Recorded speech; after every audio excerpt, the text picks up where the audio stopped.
दोस्तों नमस्कार। स्वागत है आपका दीक्षा क्लासेस के यूट्यूब चैनल पर। आज हम रीजनिंग का अगला भाग पढ़ने जा रहे हैं। कैलेंडर का बेसिक थ्योरी हमने पिछली क्लास में देखा था और आज हम कैलेंडर से संबंधित कुछ सवालों को हल करेंगे। तो दोस्तों आप लोगों को पिछली क्लास का वीडियो ज़रूर देखना है और वो सारे कोड्स आपको याद करने हैं, तब जाकर के ये सवाल आपको समझ में आएंगे। ठीक है दोस्तों, पहला सवाल आपका है जुलाई 1999 को 5 जुलाई 1999 को कौन सा वार होगा यदि 20 नवंबर 1999 को रविवार हो। ये आपका सवाल है। तो दोस्तों यहां आपको ध्यान देना है, सवालों की पहचान करने के लिए यहां दो डेट दे रखी है, दो तारीखें दी हुई है। एक तारीख का वार दिया गया है, दूसरी तारीख का वार आपसे पूछा गया है। दूसरी तारीख का वार आपसे पूछा गया है।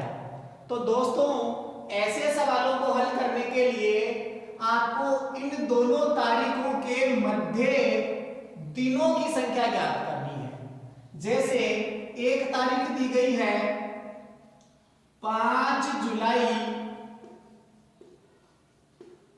1999, यहां का वार आपसे पूछा गया है, जबकि 20 नवंबर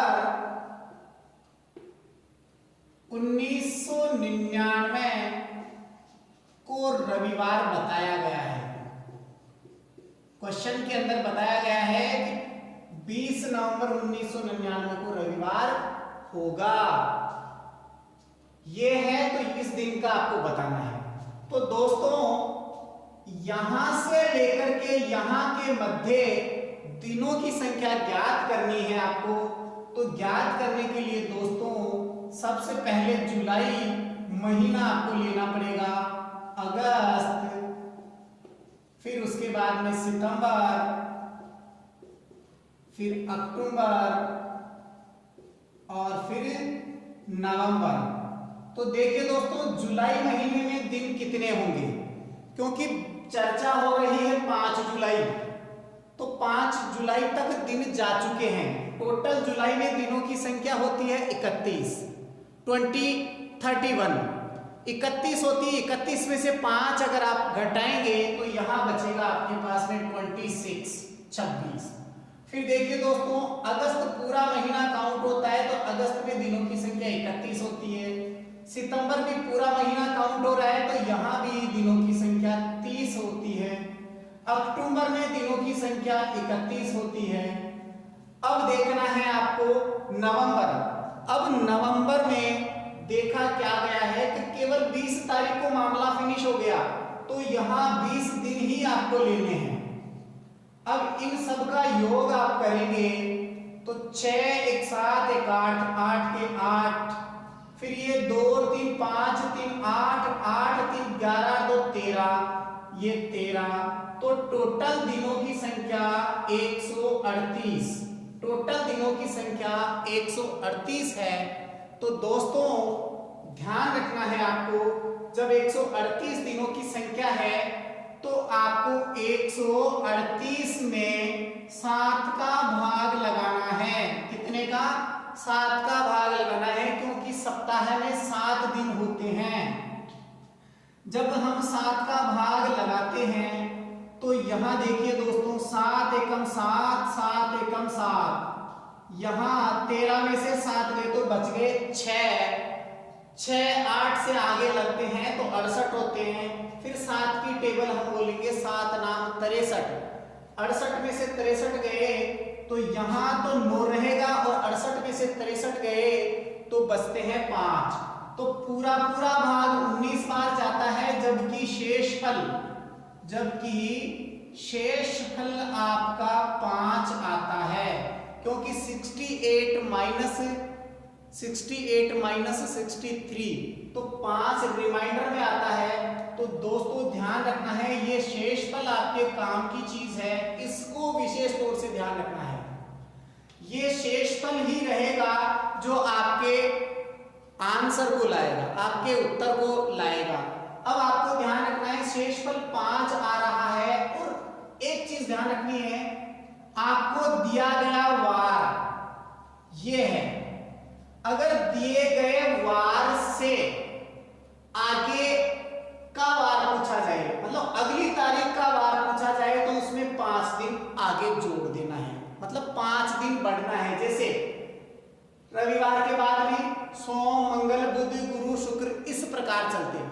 लेकिन आपके इस सवाल में पिछली वाली तारीख का वार पूछा गया है, क्योंकि नवंबर से पहले जुलाई आता है, क्योंकि ईयर समान है। तो दोस्तों आपको 5 दिन पीछे खिसकना है। कितने दिन? 5 दिन पीछे खिसकना है। तो रविवार से 5 दिन पहले जाओगे, रविवार से पहले एक दिन पहले रहेगा आपका शनिवार, इससे पहले रहेगा शुक्रवार, इससे पहले रहेगा गुरुवार, इससे पहले रहेगा बुधवार, और इससे पहले रहेगा मंगलवार। तो दोस्तों 3 और 2 5 दिन जैसे ही अपन खिसक गए, तो यहां जो वार होगा वो क्या रहेगा? मंगलवार रहेगा।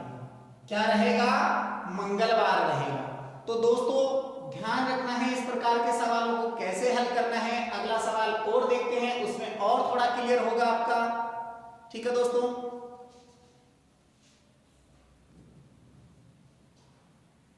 तो अगला सवाल है आपका 7 जून 1999 को बुधवार था, तो बताइए 15 अक्टूबर 1999 को कौन सा वार था? सेम प्रोसीजर पिछला सवाल है, उसी प्रकार ये सवाल भी रहेगा। 7 जून 1999 को बताया गया है बुधवार, पूछा गया है 15 अक्टूबर 1999 को क्या वार होगा। चलिए दोस्तों चलते हैं। 7 जून से लेकर के 15 अक्टूबर के मध्य दिनों की संख्या आपको ज्ञात करनी है। तो दोस्तों ध्यान रखना है, सबसे पहले जून, जुलाई, अगस्त, सितंबर, अक्टूबर। तो दोस्तों जून महीने में दिनों की संख्या आप कैसे निकालेंगे? जून में टोटल दिनों की संख्या होती है 30। 30 में से 7 आपको माइनस करना है, तो बचे हुए दिन आ जाएंगे। 30 में से 7 गए तो 23 दिन। जुलाई में पूरे 31 दिन रहेंगे, अगस्त में पूरे 31 दिन रहेंगे, सितंबर में 30 दिन रहेंगे, और अक्टूबर में आपको ध्यान रखना है 15 दिनों तक आपने पैसा वापस ले लिया, इसलिए यहाँ काउंट आपके मात्र 15 दिन होंगे। अब इन सब को आपने जोड़ दिया, 3 4 5 5 10 के 0 हासिल के लगे 1, 3 3 6 3 9 3 12 1 13, 130 दिन। टोटल दिनों की संख्या 130 आ रही है। तो दोस्तों 130 में आपको 7 का भाग देना है, क्योंकि सप्ताह में 7 दिन होते हैं, तब जाकर के आपके विषम दिनों की संख्या आएगी। 7 एकम 7, 7 एकम 7, बच गए यहाँ 6। 6 के आगे अगर 0 लगता है तो 60 होते हैं, तो 7 तो 8 2 56, 7 की टेबल 8 बार बोलेंगे तब 56 आएगा। 60 में से 56 गए तो शेषफल रहता है 4। शेषफल कितना रहेगा? 4। और आपके काम में ये शेषफल ही आने वाला है, इसलिए ध्यान रखना है। अब आपको ये 4 जो है इनको ध्यान में रखते हुए दिया गया वार पहले का है और पूछा बाद का है, अर्थात वर्तमान से भविष्य की ओर बढ़ना है, वर्तमान से भविष्य की ओर बढ़ना है तो आपको प्लस करना पड़ेगा, अर्थात आपको बुधवार में 4 प्लस करना पड़ेगा।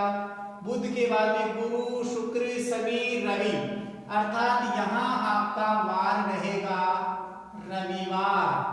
क्या रहेगा? रविवार। ठीक है दोस्तों, अगला सवाल देखते हैं।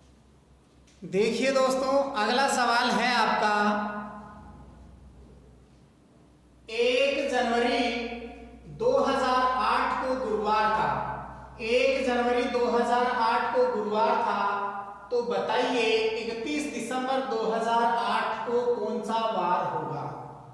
अब दोस्तों, इस प्रकार के सवालों को आप मैंने बताया उस तरीके से भी कर सकते हैं, लेकिन यहाँ एक बेसिक चीज आपको ध्यान रखनी है, बेसिक बात ध्यान रखनी है, वो ये रहेगी कि यहाँ आपको देखना है, और मैंने पिछले वीडियो में चर्चा भी की थी कि जब साधारण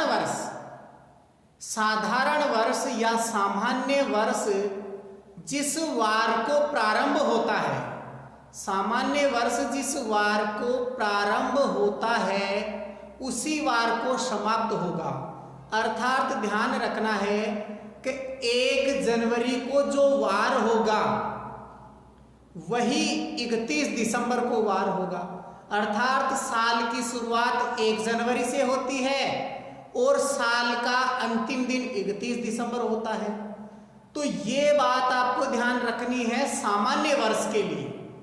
सामान्य वर्ष क्या कहलाता है? जिस सन में 4 का भाग पूरा नहीं जाता है।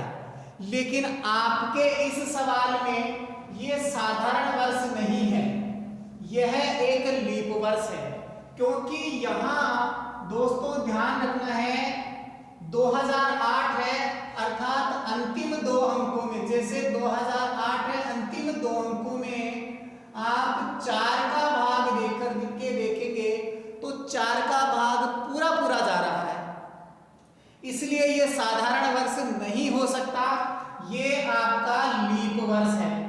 क्या है? लीप वर्ष है। अब देखिए दोस्तों, लीप वर्ष की बात यह ध्यान रखनी है कि लीप वर्ष जिस वार को प्रारंभ होता है, लीप वर्ष की शुरुआत जिस वार को होती है उसके अगले वार को उस लीप वर्ष की समाप्ति होती है। अर्थात ध्यान रखना है 1 जनवरी को कोई वार होता है, 1 जनवरी को जो वार रहेगा उसके अगले वार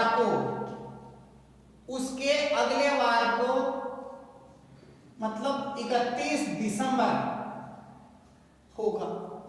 मतलब ध्यान रखना है, यहां कहा गया है 1 जनवरी 2008 को गुरुवार था, तो हम यहां जानते हैं सवाल के माध्यम से कि 1 जनवरी को क्या बताया गया है? गुरुवार।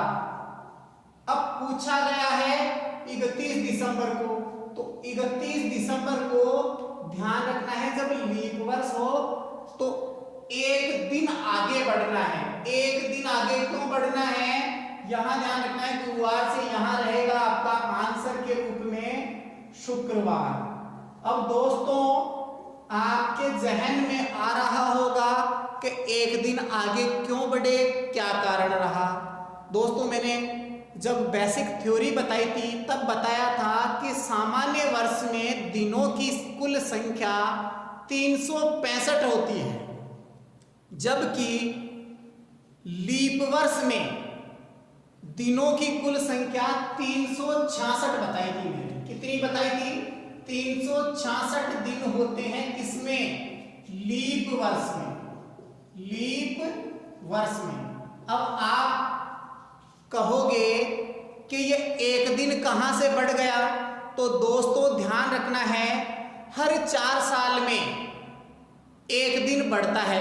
उसके पीछे कारण क्या है? क्योंकि हर 4 साल में फरवरी में एक बार 29 की फरवरी आती है। हर 4 साल में फरवरी एक बार 29 की आती है, इसलिए हर बार तो फरवरी 28 दिन की रहेगी, लेकिन जब लीप वर्ष आएगा तब फरवरी में 29 दिन होंगे तो वो 29वां दिन यहाँ 365 को बढ़ा करके 366 कर देता है। इसलिए ध्यान रखना है कि साधारण वर्ष या सामान्य वर्ष की शुरुआत जिस वार को होती है उसी वार को समाप्ति होती है, जबकि लीप वर्ष में जिस वार से लीप वर्ष की शुरुआत होती है उसके अगले वार को लीप वर्ष समाप्त होता है। ठीक है दोस्तों, अगला सवाल देखते हैं। दोस्तों प्रैक्टिस के रूप में आपको कुछ सवाल दिए जा रहे हैं, आप अधिक से अधिक सवालों को हल कीजिए और कमेंट बॉक्स में आंसर ज़रूर दें। ऐसा ना समझें कि हमें सब कुछ आता है फिर भी आपके भविष्य के लिए बहुत ही फायदेमंद सवाल हैं। ज़रा गौर से पढ़िए, अच्छे से समझिए और इन सवालों के जवाब कमेंट बॉक्स में ज़रूर दीजिए। और अभी तक आपने हमारे चैनल को सब्सक्राइब नहीं किया है तो दोस्तों देरी किस बात की, जल्द से हमारे चैनल को सब्सक्राइब कीजिए और पास वाले बेल आइकन को दबाइए, अपने दोस्तों के साथ शेयर कीजिए। ठीक है दोस्तों, बाय बाय।